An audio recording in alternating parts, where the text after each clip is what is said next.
විශ්වයේ සැඟවුණු රහස් අනාවරණය කරගන්න වර්තමානයේදී දැවැන්තම දායකත්වයක් ලබා දෙන ජේම්ස් වෙබ් අභ්‍යවකාශ දුරේක්ෂය මගින් සොයාගත්තු අපූරු පරිබාහිර ග්‍රහලොවක් ගැන තොරතුරු තාරකා විද්‍යාඥයන් විසින් පසුගියදා අනාවරණය කළා. ජේම්ස් වෙබ් අභ්‍යවකාශ දුරේක්ෂය යොදා ගනිමින් සොයාගත්තු පළමු පරිබාහිර ග්‍රහලොව විදියට හඳුන්වන මේ ග්‍රහලොව TWA7b යන නමිනුයි නම් කරලා තියෙන්නේ. අපේ සෞරග්‍රහ මණ්ඩලයට අයත් සෙනසුරු ග්‍රහයාගේ ස්කන්ධයට සමාන සැටන් මාස් ගණයේ ග්‍රහලොවක් විදියට හඳුනාගෙන තියෙන මේ ග්‍රහලොව භ්‍රමණය වෙන්නේ TWA7 කියන රතුවාමන තාරකාව වටායි.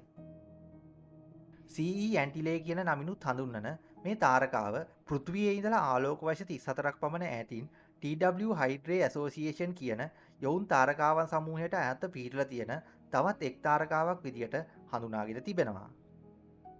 අවුරුදු මිලියන 6.4ක පමණ වයසකින් යුක්ත වුණු මේ තාරකාව වටා නිර්මාණය වෙලා තියෙන ඩර්බිස් ඩිස්ක් එක ජේම්ස් වෙබ් අභ්‍යවකාශ දුරේක්ෂය යොදා ගනිමින් නිරීක්ෂණය කිරීමේදී තමයි මේ නව පරිබාහිර ග්‍රහලෝක පිළිබඳව තොරතුරු අනාවරණය කරගන්න තාරකා විද්‍යාඥයන්ට හැකි වුණේ.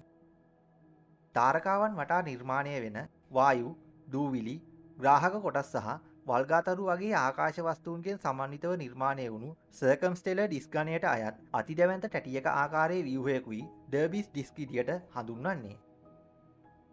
TWA7 කියන මේ තාරකාව වටා භ්‍රමණය වෙන TWA7b කියන ග්‍රහලෝක සොයාගන්න තාරකා විද්‍යාඥයන් මූලිකව යොදාගත්තේ ජේම්ස් වෙබ් අභ්‍යවකාශ දුරේක්ෂයේ පවතින මිඩ් ඉන්ෆ්‍රාරෙඩ් ඉන්ස්ට්‍රුමන්ට් එහෙමත් නැත්නම් මිරී කියන කෙටි නාමයෙන් හඳුන්වන කැමරාවේ තිබෙන කොරෝනෝග්‍රැෆ් කියන උපාංගයයි. ඊට අමතරව දීප්තිමත් තාරකාවන් වටා භ්‍රමණය වෙන ඉතා මද ආලෝකයන්ගෙන් දිස්වෙන ග්‍රහලෝක වගේ ආකාශ වස්තු සොයාගන්න භාවිතා කරන හයි කන්ට්‍රාස්ට් ඉමේජින් කියන ක්‍රමවේදයත් මේ TWA7b ග්‍රහලෝක පිළිබඳව තොරතුරු අනාවරණය කරගන්න මෙහිදී යොදාගෙන තිබෙනවා. අපේ පෘථුවියත් සූර්යාත් අතර තිබෙන දුර වගේ 50 ගුණයක දුරකින් තමයි මේ TWA7 තාරකාවත් TWA7b කියන ග්‍රහලොවත් පිහිටලා තිබෙන්නේ. අපේ සෞරග්‍රහ මණ්ඩලයට අයත් බ්‍රහස්පති ග්‍රහයාගේ ස්කන්ධයෙන් 0.3ක පමණ ප්‍රමාණයකින් යුක්ත වෙන මේ TWA7b කියන සැටන් මාස් ගණයේ ග්‍රහලොවේ මතුපිට උෂ්ණත්වය සෙල්සියස් අංශක 47ක පමණ අගයක් ගන්නවා ඇති කියලා තාරකා විද්‍යාඥයන් අනුමාන කරනවා.